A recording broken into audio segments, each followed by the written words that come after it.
Tell them that you would like to purchase a marijuana cigarette and that they should come with you to your vehicle facing northeast on the corner of Pico.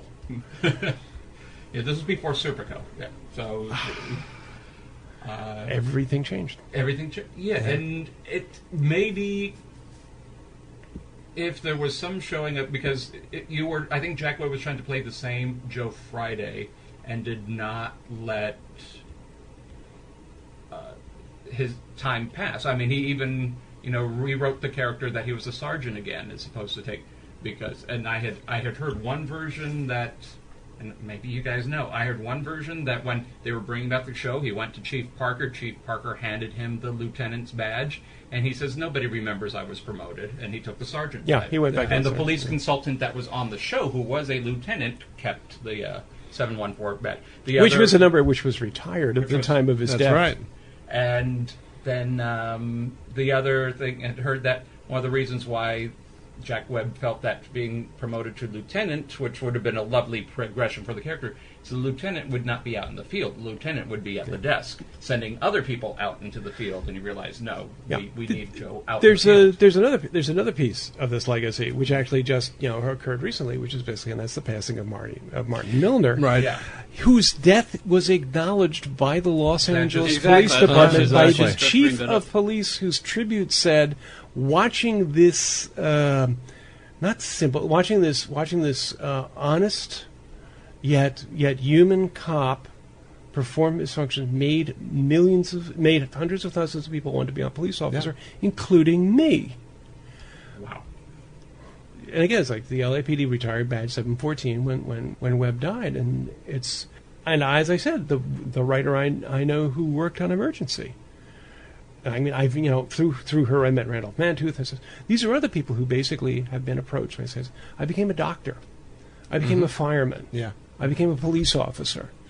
What do you want from your work? If somebody, it is funny because when we were interviewing Cassine Gaines about Back to the Future, it's like it didn't necessarily inspire people to write or direct. It inspired people to make hoverboards. It's like, so I'm sure somebody saw that movie and said, I want to make movies, or I want to be an actor like Michael J. Fox. But other people, it inspired to make hoverboards or develop flying car technology or stuff like that. And they're still living behind their parents' house. But, Lieutenant Uhura inspired women and women of color to go into science, and it's that I didn't even think that the idea of working in the space program was possible until I saw you. And I don't know how much Larry Hagman as Anthony Nelson inspired people to become an astronaut, but we may have inspired people to become astronauts if they could also find a bottle on the or looking for bottles. The bottles. Barbie Eden inspired a lot of people to crawl into bottles. Wait a minute, that didn't come out right. Bobby Troop.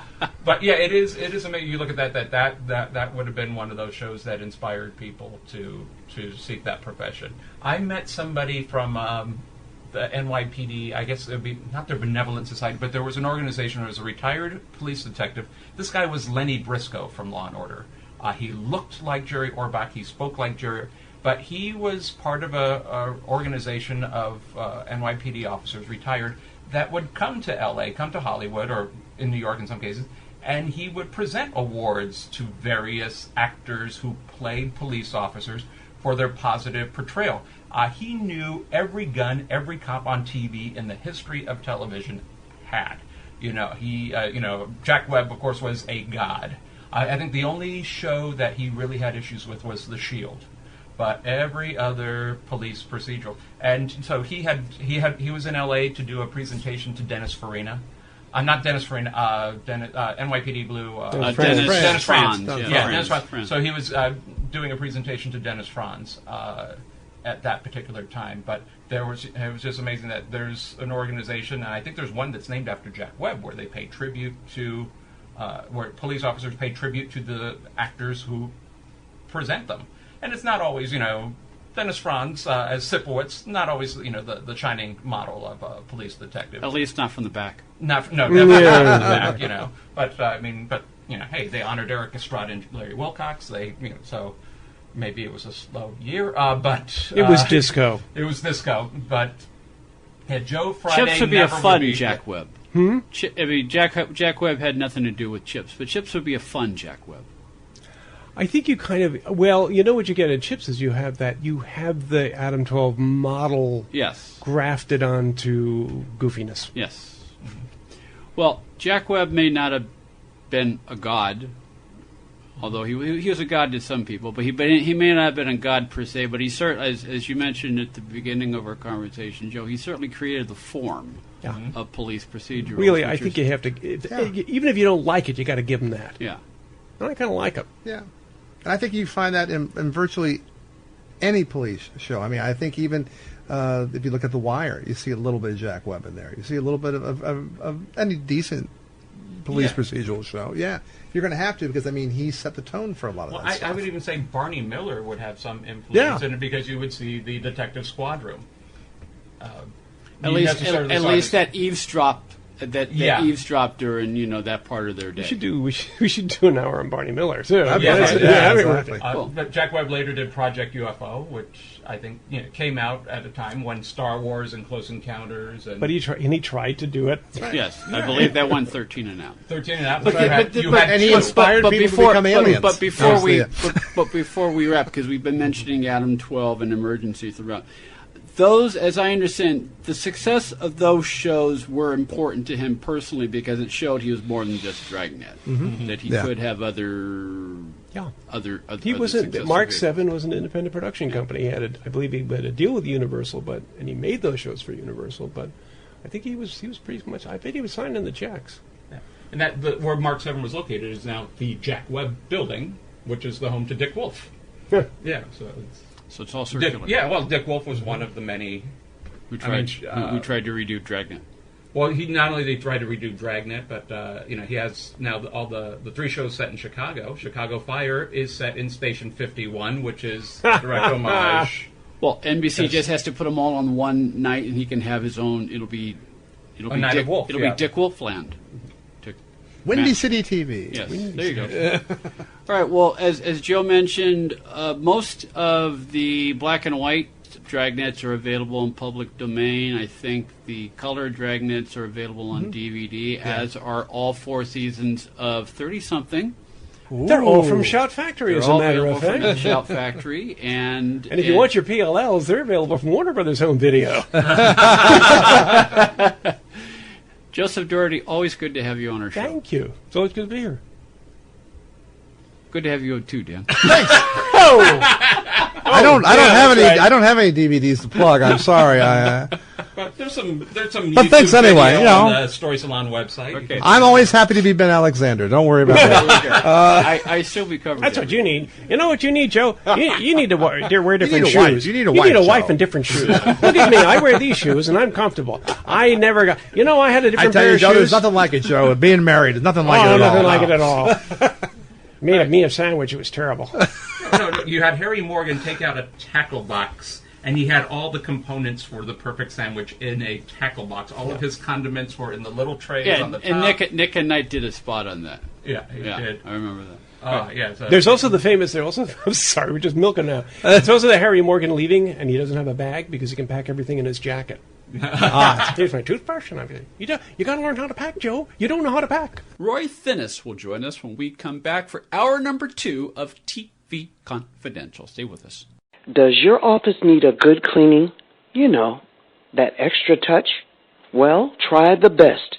Whether your office is small or large, V&A Enterprises have what you need. You get quality cleaning with V&A Enterprises Cleaning Company, a Jenna King franchise owner. Call 1-248-936-0046. That's 1-248-936-0046 today. Hi, Rita. How are you? Fine. Oh, What's wrong? stress, neck and shoulders. Sounds like you can use a good massage. Sounds like another appointment, Felicia, I don't have time for. I know just the place. No appointment needed. It's $1 a minute. You can get as much or as little time as you like. Can I go right now? I don't see why not. They're open 7 days a week from 10 to 8. Really? Girl, where? Downtown Ann Arbor. 300 Huron, and yes, they do have free parking. After a 30-minute massage. Rita, you look better. Look better, honey. I feel like singing the relaxation. Oh, shabba-dabba-doo, shoo-ba-ba-wa-wee-ya-bo-bo-bo. Hello, I'm Richard Anderson. You are listening to TV Confidential. There were always situations that were clearly challenging in that David Vincent couldn't make others believe that he had witnessed what he had. But that's a good thing. That's a good challenge for an actor, is to have to convince others that this is happening. It's really happening. And David didn't always know to whom he was speaking. He could have been speaking to someone who was an invader, because they infiltrated law, education, government, science, law enforcement. So it was always a challenge. For an actor, what's better than to portray a living nightmare?